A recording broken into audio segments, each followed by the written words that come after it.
তো শপিং করে আমরা চলে এসেছি KFC-তে। এখন একটু পেট পুজো করবো। আর এই যে অল্প কিছু কেনাকাটা করেছি, দেখি জাস্ট এটা ওটা তো আমরা প্যাক করে নিচ্ছি, গাড়িতে বসে খাবো। ডিসাইড করেছি গাড়িতে বসে খাবো।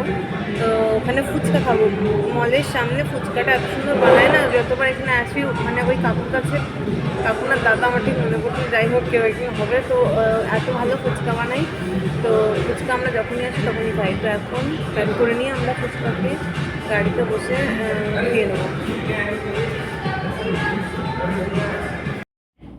তো চিকেনটা পার্সেল করে নিয়ে নিয়েছি, অল্প একটুই নিয়েছি। বাবান একটা খাবে, আমি একটা, তার জন্য। আর এখানে ফুচকা খেয়ে নিয়েছি, এত ভালো করে না দেখি আমার জিভে জল আসছিল।